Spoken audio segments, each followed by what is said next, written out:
북극 지역에 사는 그 에스키모인들, 이누이트족이 있는데요. 이 에스키모인들이 이제 늑대를 종종 사냥하곤 합니다. 근데 그 에스키모인들이 늑대를 사냥하는 그 방법이 굉장히 특별해요. 어떻게 늑대를 사냥하냐면 날카로운 창을 가지고 그 창 끝에, 그 날카로운 창날에 동물들의 피를 계속해서 묻힙니다. 덧칠을 해요. 계속해서 묻히고 또 묻히고 덧칠을 합니다. 그리고 늑대들이 오가는 길목이나 늑대들이 사는 그 지역에다가 그 날카로운 칼날들을 꽂아놔요. 그리고 떠나요.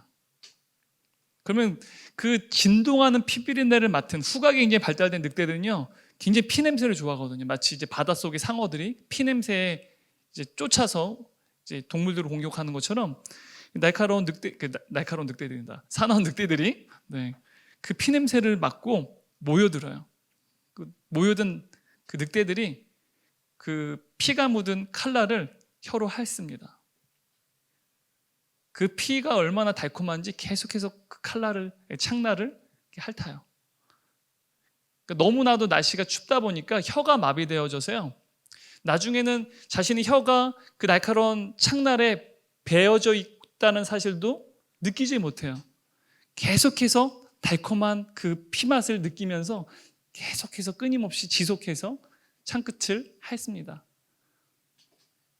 이 자신이 무감각해진, 느끼지 못하는 이 과정 가운데 늑대는 죽음에 이르게 돼요. 그래서 에스키모인들은 그 늑대를 사냥하는 방법을 이르러서 이렇게 말해요. 늑대의 자살이라고 불러요. 여러분, 우리가 이제 코로나라고 하는 이 상황들 때문에 여러분 계속해서 이제 온라인으로 예배를 드리거나 온라인 집회를 드리는 것에 여러분 굉장히 좀 처음에는 굉장히 힘들었을 거예요. 너무 슬프기도 하고, 지체들이 그래요. 함께 모이지 못하는 건 너무 가슴이 아프다고, 그리고 함께 모이는 것이 얼마나 감사한지 모른다고, 그게 얼마나 큰 기적이고 얼마나 감사의 거리였는지 몰랐다고, 그러한 이제 지체들의 이야기도 있었지만 한 주, 두 주 지나가니까 그런 이야기를 하는 지체들은 더 이상 사라졌어요. 리더들 중에서도 보니까 막 인스타그램 보면 주일인데 어디 막 놀러 가고 있고 막 그래요. 온라인 집회 드리고 혹은 온라인 예배 드리고 이제 놀러 온 거죠. 혹은 온라인 집회도 저녁에 올라오잖아요. 그죠? 유튜브로 올라가잖아요. 그럼 그걸로 보면은 밤 8시 이후에 갑자기 폭발을 해요. 유튜브 시청이 폭발을 해요. 그래서 왜 이런가 생각해 보니까 많은 지체들이 다 놀고 할 거 다 한 다음에 저녁에 와서 주의 집회에 참여를 하는 거죠. 그걸 보면은 보통 이제 주의 집회 시간에 라이브로 이제 어쨌든 실시간으로 어쨌든 중계를 하는데, 그 시간에 들어오는 한 500명, 400명, 500명 그래요. 적을 때 막 300명일 때도 있어요. 근데 8시가 넘으면은 갑자기 2,000명을 돌파를 해요. 대다수가 이제 저녁에 들어온다는 거예요. 그러니까 여러분, 처음에는 굉장히 힘들고 어려웠을 줄 알지만 이렇게 예배를 드리는 것, 이렇게 주일 집회를 드리는 것에 대해서 굉장히 익숙해졌어요. 되게 편안하잖아요. 클릭만 하면 되고 언제나 어디서나, 그죠? 시간과 공간을 초월해서 예배를 드릴 수 있는 4차 산업혁명 시대의 새로운 예배가 여러분들 가운데 이 코로나가 여러분들 경험케 하는 굉장히 어떻게 보면 기폭제가 됐다라는 거죠. 근데 여러분, 아주 달콤해요. 이러한 달콤함에 여러분 빠지다 보면 여러분의 영적으로 마비된 그 감각, 사실 그것이 영적으로 마비됐다는 것 사실도 여러분 느끼지 못한 채 사실은 여러분의 영혼에 심각한 상처를 입고 있다는 사실조차 여러분 느끼지 못한 상태에서 달콤해요. 근데 여러분의 영혼에는 심각한 위협이 발생했고 위험이 여러분들에게 계속해서 일어나고 있다는 거예요. 여러분, 에스키모인들이 늑대들을 사냥하는 이 방법과 사탄이 여러분들로 하여금 영적으로 덫을 놓는 방법이 굉장히 공통점이 많아요. 우리에게 무감각해진 영적인 영역들이 있어요. 그 영적인 영역 가운데 덫을 놔요, 사탄은.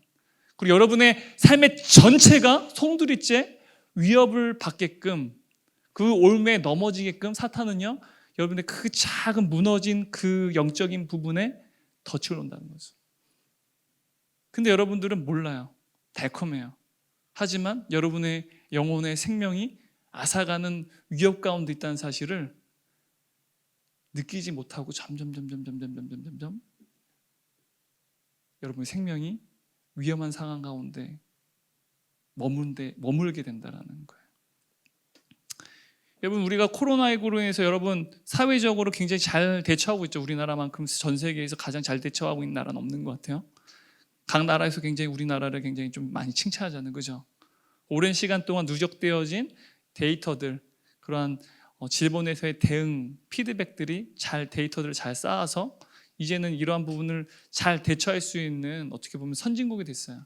우리나라가 과거에는 선진국이 아니라 후진국이라고 생각했는데 이번에 보니까 오히려 우리나라가 선진국이라는 사실로 인해서 전 세계가 놀랬고 또한 대한민국이 놀랐어요, 그죠? 여러분이 놀랐어요. 우리는 후진국인 줄 알았는데, 선진국이 아닌 줄 알았는데.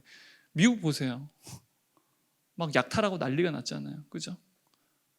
도저히 정부가 코로나19의 상황 속에서 국민을 어떻게 보면 통제를 할 수가 없는 상황들. 유럽이 그래요. 그러니까 프랑스는 이것 때문에 완전 자존심이 완전 무너져 버렸어요. 전 세계 가장 위대한 선진국이라고 자신들이 자부했는데, 자신들의 그러니까 프랑스 사람들이 자신들과 그래도 동등한 입장으로 인정하는 아시아 민족이 어디냐면 일본이에요, 일본. 그들 질서정연한 삶. 한국은 솔직히 그들의 눈에 없었어요, 사실은.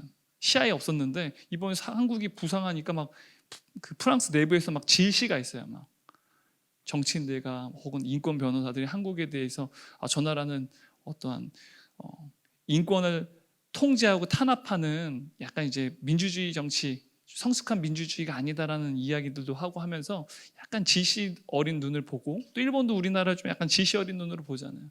근데 굉장히 잘 대처하고 있어요. 정말 너무 잘 대처하고 있어요. 교회도 너무 잘 대처하고 있어요. 우리 교회는요, 이렇게 많은 인원들의 예배를 드리고 있고 또 집회에 참여하고 있지만 현재 확진자가 한 명도 없어요. 기적이죠, 여러분. 기적이에요. 아멘? 네, 기적이죠. 하지만 기적이기도 하지만 또 한편은 교회가 얼마나 여러분 코로나19가 확진되지 않도록 교회 안에서 성도들 간의 접촉을 통해서, 대면 접촉을 통해서 확진이 이루어지는데 얼마나 많은 애를 쓰고 있는지 몰라요. 지금 옆에 있는 지대 보세요. 지금 집회 가운데 다 마스크 쓰게끔 하고 있잖아요. 제가 이 부분에 대해서 우리 간사들, 지체들한테 얼마나 이분을 강조하고 있는지 몰라요. 그리고 소독, 손소독, 그리고 취식 절대 못하게끔 하고, 이렇게 하는 부분들을 굉장히 모든 성도님들이 잘 지키고 있죠. 그런데 여러분, 우리가 사회적으로 인간관계 속에서 또한 여러분의 진로에 대한 부분에서 지금 코로나19 상황에서 많은 부분에서 혼란스럽기도 하지만 아직까지 이 모든 부분들이 끝나지는 않았지만 잘 대처하고 있고 잘 관리하고 있어요. 근데 여러분의 영성에 대해서는 어떻게 관리하고 있어요? 대부분의 성도들이 이 코로나19 속에서 우리의 삶 속에서의 모든 부분들은 잘 관리되어지고 잘 통제되고 있다고 안심하고 있지만 눈에 보이지 않는 영성의 관리에 대해서는 많이 놓치고 있다는 거예요. 영성 관리에 대해서는 여러분들이 신경 쓰지 않고 있다는 거예요. 여러분, 영성에 있어서도요, 전략과 관리가 필요하다는 거예요. 여러분의 인생에서만 전략과 관리가 필요한 게 아니라 하나님과의 관계 속에서도, 우리의 예배 속에서도 전략과 관리가 필요하다는 거예요. 여러분, 오프라인 예배를 드리더라도요, 어느 순간 그 예배에 대해서 매너리즘에 빠지는 사람도 있어요. 그냥 예배를 해치우는 것. 아까도 얘기했지만 온라인 예배가 주는 굉장히 큰 단점 중에 하나가 뭐냐면 예배가 하나의 해치우는 종교적인 생활을 만드는 효과들이 있다는 거예요. 시 공간이 이제는 더 이상 어떻게 보면 여러분들에게 온라인상으로는 여러분들이 그것에 의해서 좀 눌리지 않아요. 언제나 어디서나 어느 곳에서나 카페에서나 집에서나 어느 곳에서나 온라인으로 예배를 드릴 수 있어요. 보는 것, 시청하는 것이 곧 예배가 되고 말아요. 그리고 드리고 나면은 끝. 그러니까 예배는 어느 순간 해치워버리는 것이 되고 말아요. 근데 온라인 예배를 드린 것뿐만 아니라 오프라인으로 우리가 주일 예배에 안으신 본당에 나와서 주일 예배를 드리고 또한 우리 은채에 와서 우리가 주일 집회를 드리는 현장 속에서도요, 이 예배 속에서도 여러분 하나님의 강력한 임재에 대해서 우리가 치열하게 반응하고 영적으로 더욱더 민감하게 반응해야만 함에도 불구하고 영적으로 무감각해지고 더 이상 예배를 우리가 흠모하고 예배에 대한 열심으로 나와 주님을 찬양하고 주님과의 그 관계 속에서 우리를 치유하시고 회복해 하시고 은혜를 주시는 그 하나님에 대해서 열망하는 것이 아니라 그냥 예배를 해치우는 것, 영적 무감각 가운데 예배를 그냥 드리고 해결하는 것으로 우리가 예배에 대해서 생각할 수 있는 우려가 있다는 거예요. 예배를 준비하고 예배를 또한 사모하고 예배를 목말라 하고 새로운 은혜를 이미 우리가 은혜를 받았지만 날마다 주님이 주시는 하늘로 내려오는 그 새로운 은혜를 날마다 우리는 갈구해야 되는데 우리는 그러한 영적인 태도들이 메말라 버리고 하나님을 향한 우리의 마음들이 시들어가는 모습들이 코로나19 사태 이후로 더욱더 증가되어 있고요. 또한 이러한 상황이 아닐 때도 우리는 언제든지 이러한 예배에 대한 매너리즘이 우리 가운데 있다는 거죠. 이러한 태도가 반복될 때요, 예배 행위에만 반복하고 있을 뿐 우리에게 진정한 예배는 우리 가운데 없다라는 거죠. 바로 이러한 증상이 바로 영적인 늑대의 자살이라고 볼 수 있어요. 여러분의 영혼이 죽어가고 있다는 거죠. 사랑하는 여러분, 영적인 매너리즘을 주의하십시오.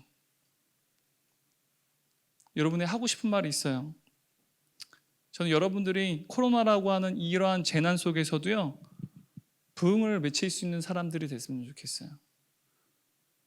부흥은 불가능한 게 아니라 부흥을 외칠 수 있는 사람들, 바로 영적인 부흥 말이에요.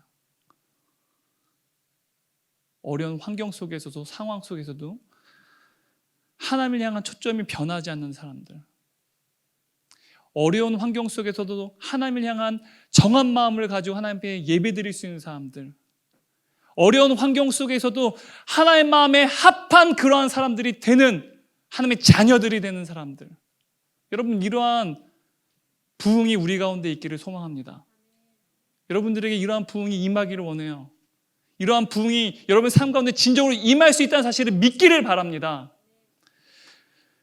여러분 코로나19로 인해서 많은 전문가들이요, 여러분 굉장히 쉽게 많이 접한 이야기예요. 이전으로는 돌아가지 못할 것이다. 그래서 교회 안에서의 많은 전문가들도요, 이전처럼 교회에 모여서 예배드리는 것은 앞으로는 불가능할 것이다라는 암담한 전망을 듣습니다. 그런데 저는 이러한 전망에 동의하지 않아요. 동의하고 싶지 않고 전 동의하지 않아요. 오늘 우리가 읽은 본문을 보잖아요.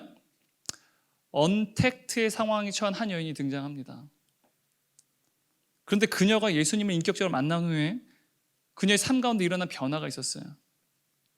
바로 그녀가 언택트의 상황에, 비대면의 상황에 처했음에도 불구하고 그녀의 삶 가운데 예수님 만나니까 완전한 변화가 일어났다는 거예요. 바로 이 말씀이 저와 여러분에게 언택트의 상황 가운데 앞으로는 우리가 제대로 예배드릴 수 없고 예배가 과거처럼 회복될 수 없다라고 말하는 오늘날 우리에게 주신 하나님의 말씀이 되리라 믿습니다. 여러분 6절 7절 말씀 한번 읽어볼까요? 거기 또 야곱의 우물이 있더라. 예수께서 길 가시다 피곤하여 우물 곁에 그대로 앉으시니 때가 6시쯤 되었더라. 사마리아 여자 한 사람이 물을 기르러 왔음에 예수께서 물을 좀 달라 하시니 때가 6시쯤 되었더라 라고 하는데요, 여러분 이 6시라고 하는 시간은요, 현재 우리나라의 시간으로 환산하면요 낮 12시예요. 중동 국가에서 낮 12시에 물을 길러 오는 것은요 제정신이 아닌 것입니다. 굉장히 더워요. 정오에 물을 길러 온다는 것, 대부분요 이른 아침 시간에 물을 길러 오거나 해가 떨어지고 나서 선선해진 시간에 물을 길러 나와요. 중동은요 굉장히 고온건조한 지역이에요. 특히 광야 지역은요 굉장히 건조하고 매우 더워요.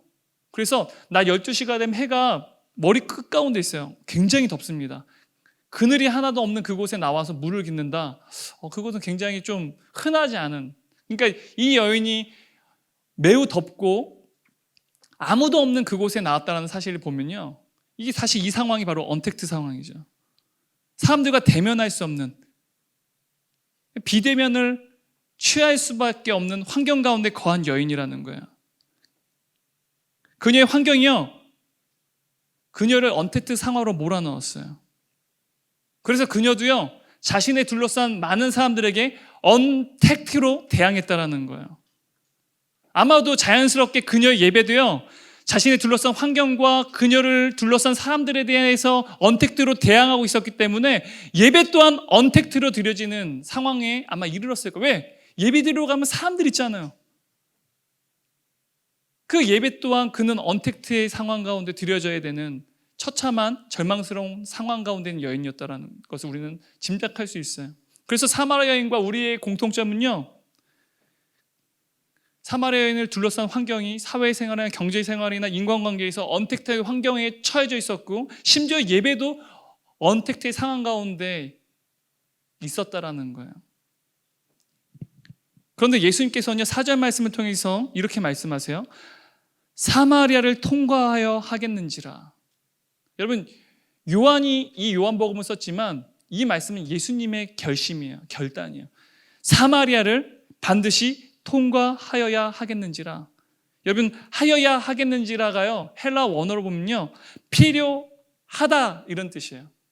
반드시 사마리아를 통과하는 것이 필요하다. 누구의 메시지일까요? 예수님의 메시지예요. 예수님의 결심이에요. 반드시 필요하다라는 거예요. 그런데 여러분, 이 구절을 만약 여러분들 유대인이라면요, 이 단어가 굉장히 거슬릴 거예요. 왜냐하면 유대인이 사마리아인들과 상종하지 않아요. 한번 이미지 한번 보여주실래요? 이미지. 네.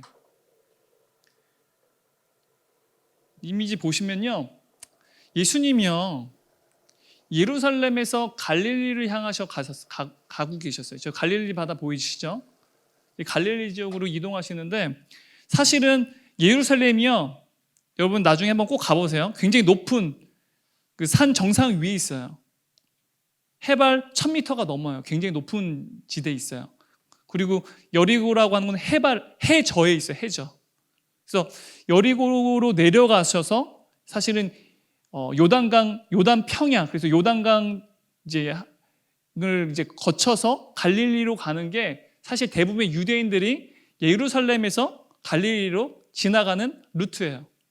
그러니까 예루살렘에서 한 2000m를 여리고로 내려가요. 여리고에서 이 요단 평야를 지나가지고 요단강을 거슬러 올라가서 갈릴리 지역으로 가는 게 대부분의 유대인들이 예루살렘에서 갈릴리로 가는 루트인데요. 지금 예수님이 어떻게 하셨냐면 예루살렘에서 바로 수가로 가신 거예요. 이렇게 해서 갈릴리로 가신 거예요. 사실 이 루트가 굉장히 사실은 더 쉽고 빠른 루트예요. 왜냐면은 높은 고지에서 능선을 따라서 수가로 가고, 수가에서 이제 갈릴리로 가는 게 사실은 가장 이상적이고 가장 최단 거리로 갈 수 있는 거리인데, 유대인이 왜 이 루트를 가지 않았냐? 사마리아인과의 관계 때문에 그랬어요. 여러분, 사마리아인과 유대인들은요, 서로 상종하지 않았어요. 특히 유대인들은요, 사마리아인들을 인간으로 취급하지도 않았어요. 그냥 이방인보다 더 못한 저주받은 인간들로 치부했는데요. 왜 이러한 갈등 관계가 있었느냐? 그들의 역사 때문에 그랬어요. 3,500년 전에 솔로몬 왕이 이제 왕위를 이제는 자신의 아들 르호보암에게 승계를 하고 난 이후에 남과 북이 갈등하게 돼요. 그러니까 분리되게 돼요. 그래서 12지파 중에 10지파가요, 북이스라엘의 여로보암 장군을 왕으로 옹립했어요. 그리고 여로보암 왕이 이제 여로보암 1세라고 불리죠. 그래서 그 사람이 북쪽 지역을 통치하게 됐어요. 그리고 유다 지역, 이제 유대의 예루살렘을 중심으로 한 남쪽 지역은요, 르호보암이 유다 지파와 베냐민 지파 두 지파만으로 이 남쪽 유다를 다스렸어요. 여러분, 10지파와 2지파 누가 싸우면 이길까요? 네? 10지파가 이기죠. 숫자적으로도 훨씬 더 많고요. 북쪽 지역이 여러분 실제로 가보면요, 물이 많아요. 예루살렘 쪽은 물이 별로 적어요. 농사를 하기도 되게 힘들어요. 근데 북쪽 지역으로 가면 물도 많고요. 굉장히 비옥한 지역이 많아요. 그러니까 북쪽은요 경제적으로 정치적으로 굉장히 풍요로웠다라는 거예요. 게다가 인구수도 많아요. 여러분 게임이 될까요 안 될까요? 그러니까 남쪽은요 늘 어려울 수밖에 없어요. 그래서 왜 북쪽이 먼저 그 제국에 의해서 멸망을 당했냐? 북쪽 지역이 굉장히 풍요로운 땅이었기 때문에 그래요. 남쪽 지역은 별 볼 일 없거든요. 그래서 이 나라가 두 동강이 났는데 우리나라처럼 이제 남북으로 나뉘어져 있죠. 근데 여로보암이 왕이 되고 나니까 유대인들에게는 절기가 되게 중요해요. 그러면 이제 예루살렘 성전으로 가야 되는데 여러분 북에 있는 사람들이 예루살렘 성전으로 계속 남쪽으로 왔다 갔다 하게 되면 어떤 일이 벌어질까요? 신생 북이스라엘이 굉장히 위협을 받을 수 있어요. 예배의 중심 어떻게 보면은 예루살렘에 이 사람들이 계속 왔다 갔다 하게 되면 혹시라도 이제 다시 돌아오지 않거나 많은 사람들이 이제 예루살렘을 중심으로 또 권력이 더욱더 강화될 수도 있는 거잖아요. 그러니까 굉장히 정치적으로 국가적으로 위협이 될 수 있는 상황이다 보니까 남쪽으로 내려가지 못하게 사마리아 수도에 이제 제단을 만들고 그곳에서 예배드리게끔 했어요. 문제는 뭐냐면 그 제단에 하나님이 아니라 우상 신들을 섬기게 했다라는 거예요.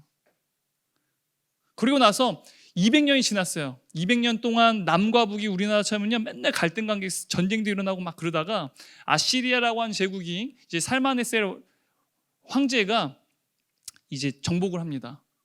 그리고 북이스라엘 멸망을 하게 돼요.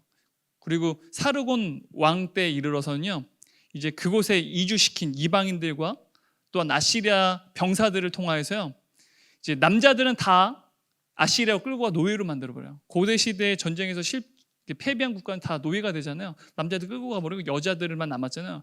그 여자들과 이방인들 그리고 아시리아 군사들과 함께 통혼을 시킵니다. 결혼을 시켰다는 강제적으로. 결혼하니까 어떻게 돼요? 민족이 혼합되어 버리죠. 그 나라가 강력하게 힘을 얻더라도 아버지가 아시리아예요. 전쟁하겠어요 안 하겠어요? 전쟁할 수가 없는 거죠. 그곳은 이제 더 이상 유대인이 아닌 거예요. 그리고 나중에 남유다가 멸망하게 됩니다. 바벨론 제국에 의해서. 그래서 바벨론 포로로 끌려갔다가 70년 동안 포로 생활하다가 그 페르시아 시대 다리오 왕에 의해서 이제 돌아오게 되죠.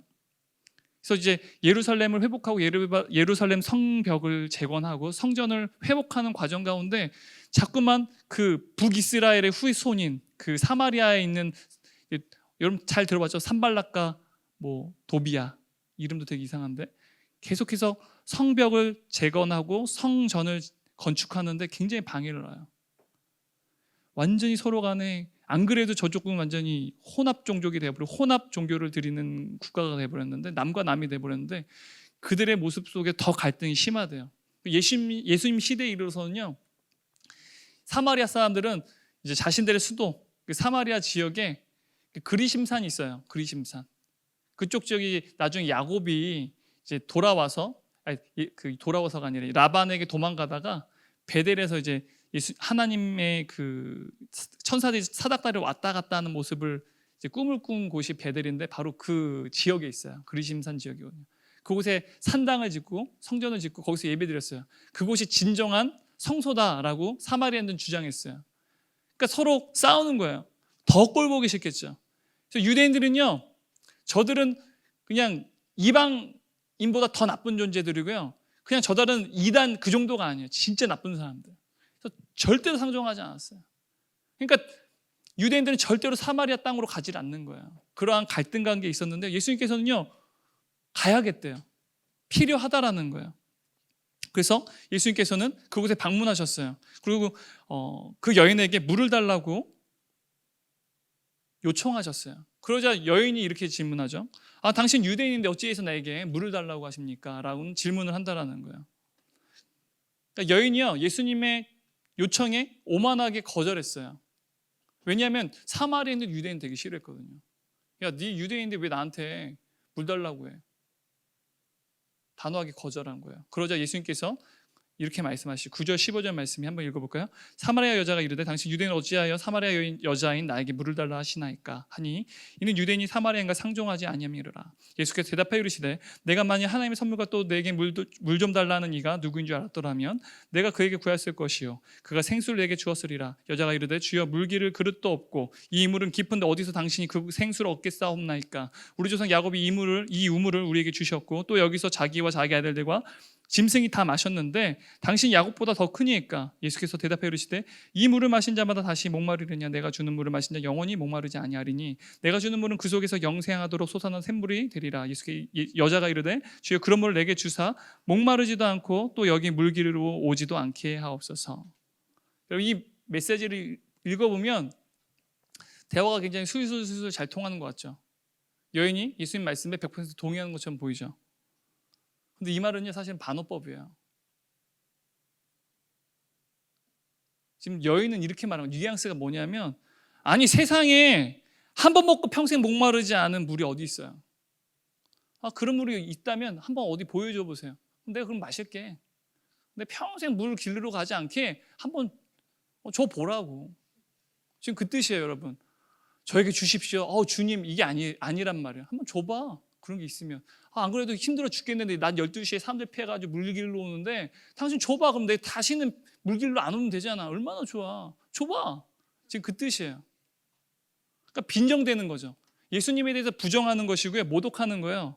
지금 빈정대면서 당신이 야곱보다 큰 사람이에요? 굉장히 논리적으로 빈정대면서 지금 대응하고 있는 거예요. 그럼 제일 짜증나는 게 비논리로 이제 대화를 하는 사람은요 괜찮아요. 내가 진 게 아니니까 더러워서 똥이 더러워서 피하는 것 뿐이에요. 근데 논리적으로 반박할 수 없는 말빨이 어마어마한 사람과 논쟁 붙으면요 여러분 어때요? 네? 뭐라고요? 싫죠. 기분 되게 나빠요. 그렇죠? 진짜 자존심 상하고 너무 화가 나요. 그러니까 여러분 이 사마리아 여인은요 똑똑한 여인이에요. 멍청한 여인이 아닙니다. 굉장히 논리적으로 빈정대면서 적대적으로 자신의 감정과 자신의 생각들을 지금 예수님에게 다 이야기하고 있어요. 바로 여러분들처럼. 여러분과 같아요. 똑똑하고 감정을 논리에 담아서 날카롭게 휘두르죠. 지금 사마리아 여인이 지금 그러고 있어요. 제가 이 대목을 보다가 한 영화가 떠올랐어요. 굿윌 헌팅이라는 영화요. 보시지 않은 분들 한번 꼭 보세요. 네. 이 굿윌 헌팅이라고 한 영화를 보면요, 윌 헌팅이라고 한 천재 청년이 등장을 해요. 얼마나 천재인지 MIT 공대에서 수학 교수가 이 수학 문제를 푸는 사람은 어마어마한 어떻게 보면 상을 주겠다라고 얘기를 해요. 근데 그 문제를요 아무도 못 푸는데 그냥 MIT 공대에서 청소부예요. 고등학교 중퇴했어요. 이 친구가 그냥 풀어요. 누구냐 막 찾아요. 근데 나중에 찾아보니까 윌 헌팅이라고 하는 학교에서 일하는 청소부예요. 그래서 이 친구의 천재성을 알게 된 이 랭보 교수인데 이 친구를 가르치려고 하다 보니까 문제가 너무 많아요. 너무 거칠어요. 그리고 사람에 대해서 사람 자체를 싫어해요. 철학, 역사, 법, 수학, 과학 모든 것을 능통해요. 재판에 가서도 스스로가 변호사로서 자신을 변호해요. 맨날 문제 일으키고 범죄는 다 일으키는데요. 법과 철학과 역사를 꿰뚫어 보니까요. 서부 개척 시대에서부터 역사적인 판례를 끌고 와가지고요. 판사에게 자신의 의견을 막 이야기해요. 그러니까 자신을 변호할 만큼 변호사가 아닌데 굉장히 천재죠. 그러니까 이 사람은 우선 인간관계 사람을 너무 싫어해서요. 그래서 결국에는 어떻게 해서든지 이 천재를 이 수재를 좀 뭔가 랭보 교수는 좀 사람답게 살 수 있게끔 하고 싶은 거예요. 그러다 보니까 자신의 친구인 션 맥과이어라고 하는 교수에게 데리고 가요. 심리학 교수였는데 상담을 해요. 근데요 빈정돼요. 사마리아 여인처럼 논리적으로 막 대응을 해요. 그리고 그 션이 자신의 연구실에 그려놓은 자신이 그린 그림이 있거든요. 그걸 가지고 막 그 사람을 막 난도질해요. 그림을 보니까 불안정하고 당신의 심리 상태가 어떻고 왜 이 사람 너무 천재거든. 그리고 상담이 마치고 그 다음 만남을 밖에서 만나요. 그리고 제가 기억나는 대목이 그거예요. 너는 나의 그림을 보고 마치 나에 대해서 다 아는 것처럼 나를 난도질하고 나를 비판하고 나를 평가했어. 너가 불우하고 힘든 상황들을 살았다고 한다면 올리버 트위스트라고 하는 소설책을 읽어보면 너의 불우한 환경을 다 이해할 수 있을까? 그게 너의 삶을 다 이해할 수 있게끔 만들까? 너도 스스로 그럴 수 없다는 거 알지? 근데 너는 나를 그렇게 난도질했어. 마치 다 아는 것처럼. 그런데 너가 이 문제를 나와 함께 안고 가기 위해서는 너 스스로에 대해서 솔직해져야 돼. 너 스스로에 대해서 나한테 열고 이야기를 해야 돼. 이 대목이 굉장히 떠올랐어요. 마치 예수님과의 만남 속에 있는 이 사마리아 여인. 자기 자신을 끝까지 감춰요. 자, 보세요. 사마리아 여인에게 예수님께서 질문하세요. 내 남편을 데려오라. 예수님의 이 명령이요, 여인은요 남편이 없다라고 이야기를 해요. 18절 말씀 읽어볼까요? 읽겠습니다. 너에게 남편 5 있었고 지금 있는 자도 내 남편이 아니니 내 말이 참되도다. 오만하기 짝이 없는 이 여인에게요 과거에 남자가 5 있었어요. 사실은. 근데 지금 살고 있는 남자도 사실은 남편이 아니에요. 이러한 여인은 상간녀라고 부르죠. 그죠? 불륜이라고 말하기도 하고, 얼마 전 부부의 세계 본 적은 없지만 상간녀라고 부르잖아요. 그죠? 그러니까 분노를 담아서 너는 상간녀야 그래봤자. 그죠? 본 적은 없는데 아마 그러지 않을까. 근데 이 대목이 여러분들에게 마음에 와닿아요? 안 와닿아요? 안 와닿아요. 왜? 여러분 싱글이기 때문에. 싱글이기 때문에 도대체 이 본문을 가지고 여러분 은혜 받은 적 한 번도 없을지도 모르겠어요. 왜냐하면 사마리아 여인의 삶이 여러분과 관계가 없는 것처럼 보이거든요. 그런데 예수님이 분명히 우리에게 미혼이나 기혼인 저와 여러분에게 우리에게 주신 하나님의 말씀이라는 거예요.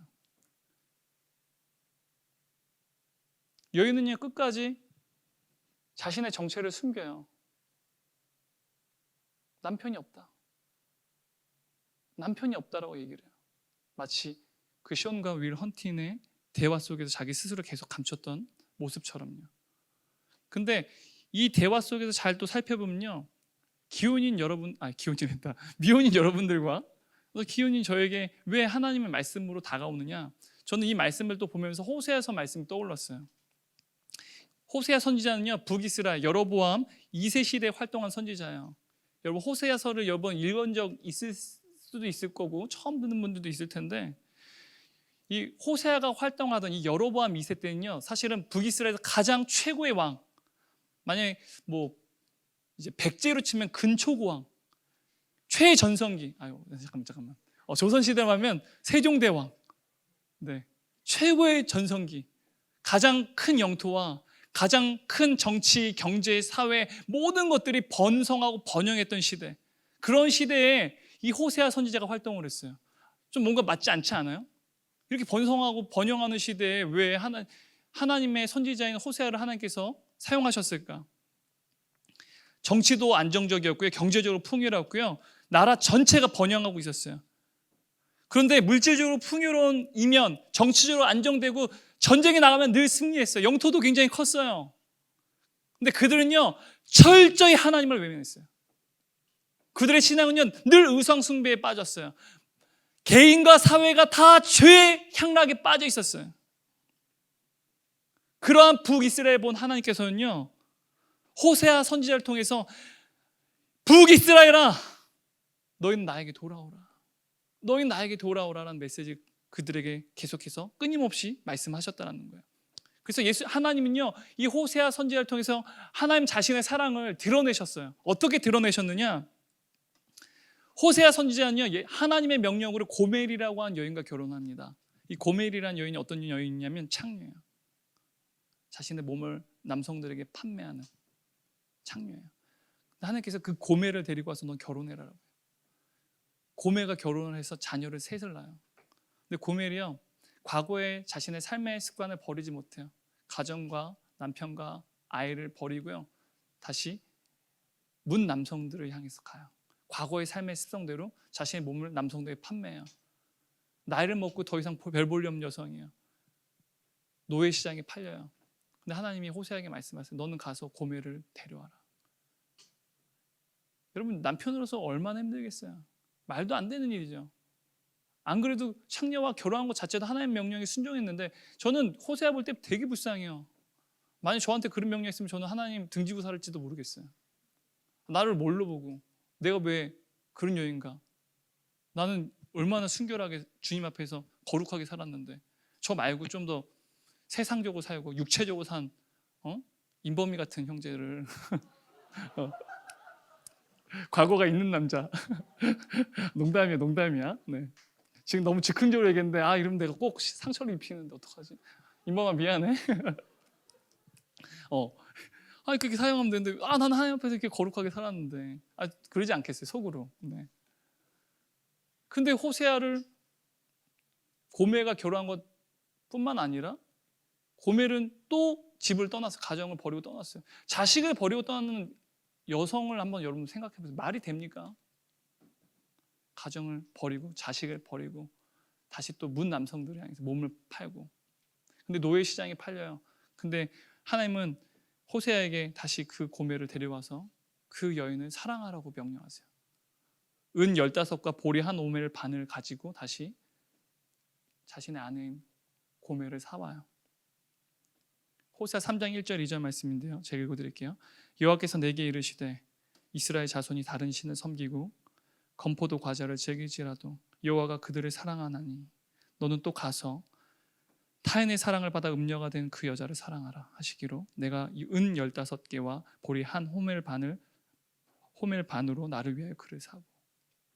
하나님 명령하셨어요.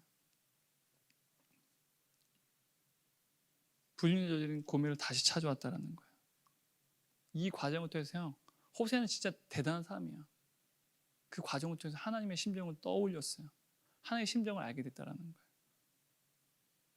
하나님께서는 우상 숭배로 일사는 그 북이스라엘, 영적으로 간음하고 창녀가 된 그 북이스라엘을 마치 호세아가 고멜을 사랑한 것처럼 끝까지 사랑하셨다라는 거예요. 그리고 하나님께서 그 음녀가 된, 창녀가 된, 영적으로 우상 숭배하는 북이스라엘에서 그들을 사랑하신 이유에 대해서, 그리고 그들을 되찾으려고 하신 이유에서, 그들이 돌아오라고 말씀하신 이유에 대해서 이렇게 말씀하세요. 내가 그들을 사랑하기 때문이래요. 말이 안 되지 않아요, 여러분? 어떻게 그러한 사람들을 사랑할 수가 있어요? 근데 내가 그들을 사랑하기 때문이래요. 하나님께서 말씀하세요. 이스라엘아, 너희는 죄가 있음에도 불구하고, 그럼에도 불구하고 난 너희를 사랑한다. 그게 이스라엘 백성을 하여금 다시 돌아오게끔 하시고자 하는 하나님의 마음이죠. 그런데 지금 예수님께서 사마리아 여인에게 이렇게 질문하세요. 예수께서 이르시되 내가 남편이 없다는 말이 옳도다. 너에게 남편 5이 있었고 지금 있는 자도 내 남편이 아니니 내 말이 참되도다. 지금 있는 사람도 남편이 아니에요. 여러분, 성경을 보잖아요. 구약 성경에서요, 늘 하나님과 하나님의 백성과의 관계를 은유적으로 표현하는 단어 중에 하나가 신랑과 신부예요.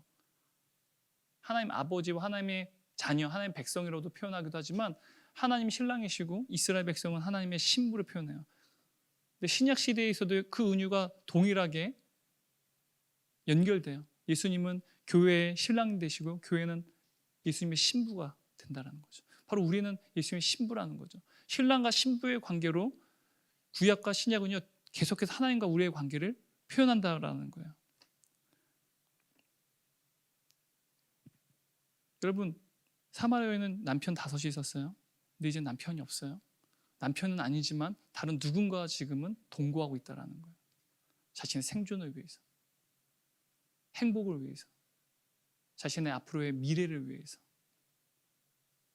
다른 누군가와 남편이 아닌 다른 누군가와 함께 살고 있다라는 거예요. 근데 여러분, 혹시 여러분 하나님보다 더 사랑하는 무언가가 있지 않아요? 하나님보다 무언가 더 사랑하는 무언가, 사람일 수도 있고요, 여러분 진로일 수도 있고요, 현재 여러분들에게 가장 필요한 무언가일 수도 있고요. 저는 사랑하는 게 별로 없는데요, 제가 관심 갖는 거 별로 없는 것 같은데요, 그런 분들에게는 제가 질문을 바꿀게요. 여러분이 지금 절실하게 필요로 하는 것, 혹은 여러분이 지금 이것을 이루지 못하면, 혹은 이루지 못할까 봐 두려워하는 것, 여러분이 지금 두려워하는 그것이 사실 사랑하는 거일 수 있다는 거예요.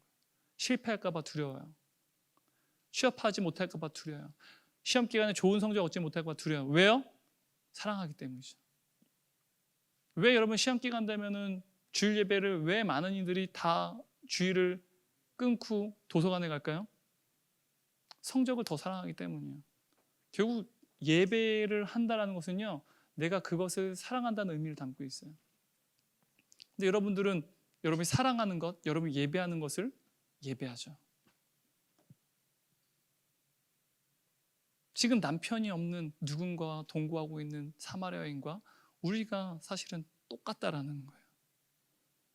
하늘에서는 예배의 대상, 진정한 예배의 대상이 너무 중요한데요, 이 땅에서는 그 예배의 대상이 별로 중요하지 않은 것 같아요. 하늘에서는 진정한 예배의 대상이 존재해요. 바로 하나님이시죠. 거룩하다, 거룩하다, 거룩하다, 만군의 여호와.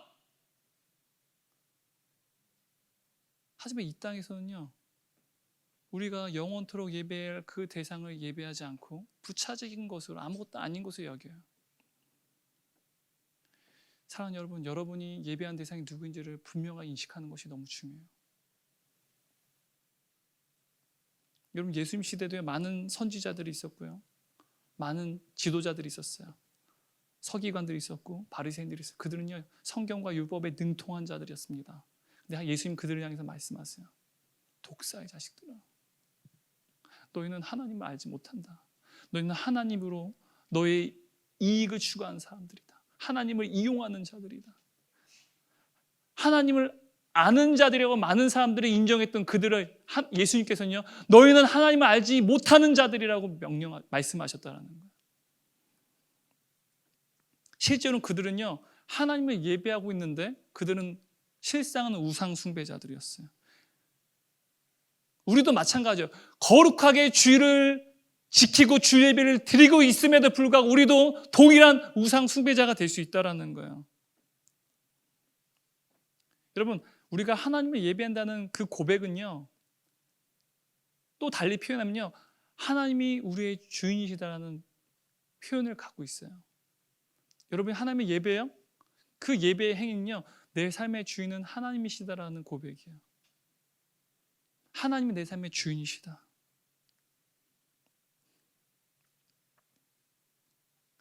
여러분, 일상 예배란 무엇입니까? 여러분, 일상 가운데 하나님이 여러분의 삶의 주인이시라는 거예요. 취업을 준비하는 과정 가운데, 고시를 준비하는 가운데 여러분의 삶의 주인은 주님이세요. 온라인 수업을 듣고 있는 상황 속에서 여러분의 삶의 주인은 주님이세요. 연애를 하는 과정 가운데도 여러분 삶의 주인은 주님이세요. 근데 문제는 우리의 죄악된 본성에서 우리 자신이 주인이 되려고 한다는 거예요. 하나님 말씀 분명히 동성애가 죄라고 말하고요, 연애할 때 순결을 지키지 않는 것, 결혼이라고 하는 언약 관계 안에서 성관계를 맺는 것은 죄라고 말씀하시는 그 죄에 대해서 우리는 수용하지 않으려고 해요. 왜요? 내가 주인이려고 하죠. 만약 그러한 죄가 우리 가운데 있다면 여러분 우상 숭배자들이에요. 왜요? 하나님이 주인이신 것에 대해서 부정하고 있기 때문에 그래요. 결국 누가 주인이냐는요, 거룩이라는 것과 직결되어 있어요. 그리고 예수님을 닮아가는 것, 그것을 우리는 성화라고 부릅니다. 바로 성화는 누가 주인이냐가 바로 핵심이에요. 그래서 성화라고 하는 것은요, 우리 인생 가운데 일평생 동안 시행착오를 겪어요. 때론 내가 주인일 때도 있지만 하나님의 주인심을 자꾸만 반복해서 바꿔가는 과정, 나의 인생 가운데 하나님의 주인심을 시행착오를 통해서 계속 바꾸어져가는 나의 신앙의 여정이 바로 성화라는 거예요. 나의 삶의 주인이 하나님이시라는 거, 끊임없이 바꿔가는 과정이 바로 성화이고 그것이 우리의 신앙생활이라는 거예요. 여러분, 사마리아 여인은요, 언제나 자기 자신이 삶의 주인이었어요. 자신의 결정에 의해서 5명의 남편을 뒀어요. 자신의 결정에 따라서 지금도 남편은 하지만 다른 남자와 동거하고 있어요. 그런데 어떻게 됐어요? 자신의 삶을 드러낼 수도 없는 상처투성이의 삶을 살고 있어요. 자기 자신의 인생에 자기가 주인이 되면요, 반드시 그 인간은요 상처투성의 인간이 돼요. 자기 스스로를 타인에게 드러낼 수도 없고 이야기할 수도 없는 존재가 되고 말아요. 아이러니죠. 우리는 스스로 주인이기를 원하는데, 경제적으로 부유하고요, 명예를 얻고요, 권력을 가지고요, 수많은 것들을 이룬 사람들, 그래서 자기 스스로가 승승장구했고 자기 자신 주인 된 사람들, 여러분 보세요. 자기 자신을 드러내는지, 속기 있게 대화 나누는 사람이 있는지. 왜? 그 안은 더러움 투성이기 때문에 그래요. 상처 투성이기 때문에. 그래서요, 사마리아 여인은 언택트한 삶을 살 수밖에 없었어요. 하나님과의 관계 속에서 언택트할 수밖에 없었고요, 인간관계 속에서 언택트였어요. 사회 관계 속에서 언택트였어요. 심지어 예배 속에서도 언택트할 수밖에 없었다라는 거예요. 그러한 사마리아 여인을 예수님은 아셨어요.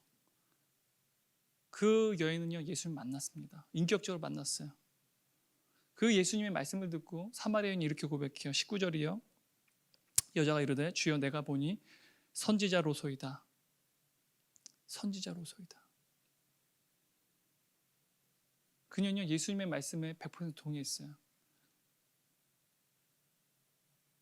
25절 말씀입니다. 여자가 이르되 메시아 곧 그리스도 하는 이가 오실 줄을 내가 아노니 그가 오시면 모든 것을 우리에게 알려주시리이다. 자기 자신이 늘 주인인 삶을 살았어요. 그런데 상황은 더 악화되어져 가요. 절망뿐이에요. 회의뿐이에요.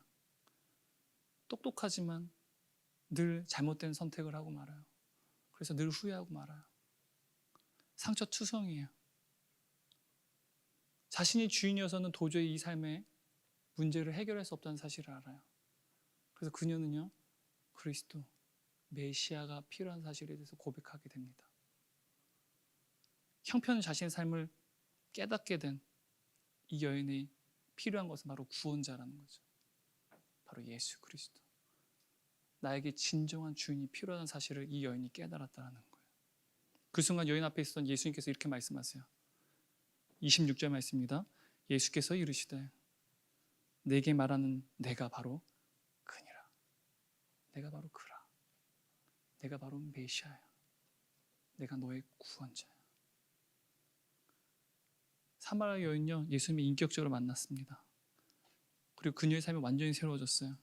그녀의 삶의 기쁨과 이제는 평강, 새로운 생명이 넘쳐나게 됐어요. 무엇보다 놀라운 것은요, 비천한 이 여인, 언택트한 삶을 살 수 없는 이 여인이요 수가성 전체를 송두리째 바꾸어 버렸다는 거예요. 수가성을 새롭게 만들어 버렸다는 거예요. 28절 3절 말씀 읽어볼까요? 여자가 몽둥이랜다. 여자가 물동이를 버려두고 동네에 들어가서 사람들에게 이르되 내가 행한 모든 일을 내게 말한 사람을 와서 보라. 이는 그리스도가 아니냐 하니. 그럼 이 시간 우리가 예배하는 그 대상이 오직 예수 그리스도이시길 원합니다. 여러분 삶의 주인이 오직 예수 그리스도이신 줄 고백하기 원해요. 때로는 우리가 주인일 때가 있어요. 하지만 그때마다 여러분 안에서 탄식하신 성령님의 목소리를 들어야 돼요. 너 진정 나를 사랑하니? 너 진정 내가 너의 삶의 주인이니? 근데 너는 지금 다른 무언가를 더 사랑하고 있어. 다른 무언가가 너의 삶의 주인이고 지금 네 자신이 주인이 되고 있어라고 하는 성령님의 탄식의 목소리에 귀 기울여야 돼요. 그것을 귀 기울이는 방법이 뭔지 아세요? 경건생활이에요. 말씀 묵상하고 기도하는 거. 그때 우리의 심령 가운데 성령님의 목소리를 더 귀 기울이고 들을 수 있어요. 그렇지 않으면 귀 기울여 들을 수 있는 방법이 없어요. 여러분 삶의 주인이 예수 그리스도라는 사실, 그분을 인격적으로 만났다면 만난 그 사건으로 끝나는 게 아니라 끊임없이 날마다 예수님이 여러분의 삶 가운데 주인이심을 인격적으로 만나고 고백하는 과정이 우리 삶 가운데 필요해요. 단회적인 것이 아니라 매일 삶 가운데 예수님이 여러분의 삶의 주인이 되심을 인격적으로 고백하고 만나는 과정이 필요하다는 거예요. 그때 어떤 일이 발생하는지 아세요? 지금 현재 우리는 언택트한 상황 가운데 있어요. 비대면 접촉을 할 수밖에 없는 상황 가운데 있어요. 하지만 이 수가성에 있는 이 사마리아 여인이 그 수가성을 송두리째 새롭게 만들어 버리는 것처럼 여러분 예수 그리스도가 여러분의 삶에 인격적으로 만나주시고 여러분의 삶의 주인이 되신다면, 여러분의 진정한 예배의 대상이 예수 그리스도가 되신다면, 예배드리는 현장 가운데 내가 예배드리는 그분이 예수 그리스도 되심을 여러분 고백하시고 그분을 예배한다면, 언택트한 상황 가운데 여러분이 놓여 있을지라도 그곳이 새롭게 될 줄 믿습니다. 기도하겠습니다. 거룩하신 하나님 아버지, 우리의 삶 가운데 주님이 우리의 주인이심을 고백합니다. 우리의 예배의 대상이 온전히 주님이심을 고백합니다. 앞으로의 우리의 삶이 코로나로 인해서 이전처럼 돌아가지 못한다고 많은 사람들이 이야기합니다. 심지어 교회도 이전처럼 돌아갈 수 없을 것이다라고 절망적인 이야기를 우리가 듣습니다. 하지만 이러한 언택트한 상황 속에 있을지라도 사마리아 여인이 그 언택트한 환경 속에서 예수 그리스도를 인격적으로 만나고 그분이 주인이심을 고백하게 될 때, 오만하고 논리적이지만 그 마음이 차갑고 그 이성이 차가워서 주님을 부인하고 주님이 주인이신 삶에 대해서 전혀 경험하지 못하고 그냥 그저 그 주인님이 언젠간 오실 거라고 냉담하게 고백했던 그 여인이 예수님을 만나자 자신의 삶에는 전혀 소망이 없고 자신이 주인인 삶은 도저히 절망뿐이라는 사실을 예수님을 통해서 알게 되어져서 그 메시아 예수 그리스도를 인격적으로 만나게 될 때 자신의 삶의 주인이 주님이 되어주시고 그 주님이 주인이 되어주셨을 때 그가 언택트한 상황에 놓여진 그 환경조차도 통두있게 새롭게 만든 놀라운 은혜 역사가 펼쳐진 것처럼 우리 대학사부 드림이 모두가 이 사마리아 여인과 같은 놀라운 은혜가 우리 가운데 임하게 도와주옵소서. 이들이 예배드릴 때마다 우리의 진정한 예배의 대상이 예수 그리스도심을 고백하게 도와주시고 주님을 예배할 때 날마다의 삶 가운데 나의 주인은 주님이시라는 고백이 우리의 삶 가운데 흘러넘칠 수 있도록 주여 은혜를 베풀어 주옵소서. 우리의 이 간절한 기도를 들으실 줄 믿습니다. 예수님의 이름으로 기도드렸습니다. 아멘.